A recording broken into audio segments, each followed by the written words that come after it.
If I take the case of Burkina Faso, there are many criminals in Burkina Faso, but they are not Burkinabe. There are also trainers who come from many countries to teach them a lot of techniques. But what is their interest? It's not really terrorism, it's imperialism. Their goal is to keep us in a state of permanent war so that we cannot develop and so they can continue to plunder our resources. So they have every interest in bringing in specialists in mines to lay various types of mines and explosives experts. So these are professionals from certain countries who come to teach them all of this.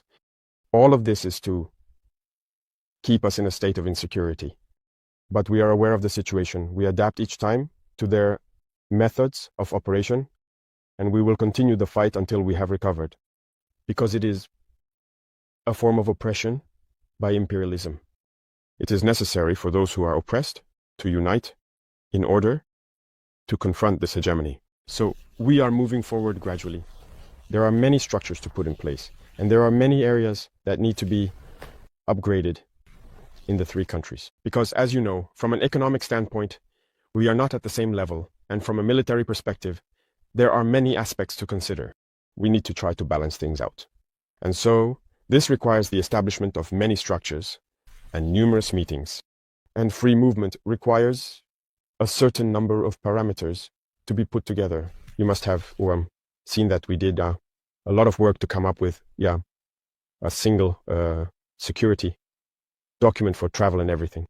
So it's evolving and things are going very well. I think they themselves contributed to diminishing their own influence because they have a paternalistic view of our relationship. You see, whenever you look at everything we do, every initiative we take, it's always about Russia. Someone speaks and they say they're influenced by Russia. Everything that happens, it's Russia. Why do they have their eyes closed like that? So Africans aren't capable of developing anything. Africans aren't capable of inventing, innovating, or taking initiatives.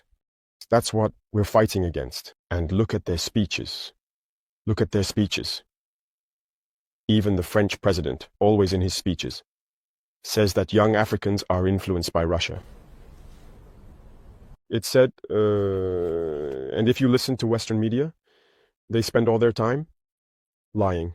And look today, the AES, which is a model that's starting to take shape, they can't go a single day without talking about Burkina or the AES. It's impossible for them. And every time they try to spread information, to divide, to manipulate the youth. But it doesn't work anymore. I think people are aware enough. Now people have their eyes open. Through communication, they managed to rewrite history. And as for African history, they schemed everything to spread lies. As a result, some young Africans don't even know the history of Africa or what Africa has accomplished. Some don't even know that our grandparents fought, were put on the front lines as cannon fodder. And when they returned, they were killed like animals. Do people know that when France tested its first atomic bomb, it was black soldiers they placed nearby in the blast radius to see what would happen? Let's bring out the archives. Everything they've used against Africa is terrible. So all of this needs to be communicated so that young Africans understand, because there are still many who are asleep and continue to speak on behalf of the imperialists. Whatever they're told to say, they do it. Maybe it's because, well, they're given something, I don't know. But Africans need to understand their history and wake up. So that's our fight as well. My biggest regret is having spent a good part of my youth listening to radio stations like RFI and France 24. I've been in countries where those radio stations were shut down. But we would use apps to record their news broadcasts so we could listen. But at some point, something clicked. I started to realize that they were conditioning our minds to accept what they wanted.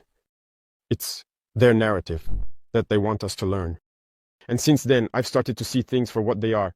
And I understood that what they're doing is very dangerous.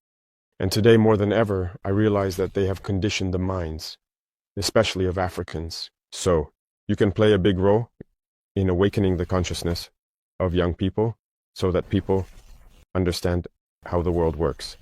and don't let themselves be led astray by those people.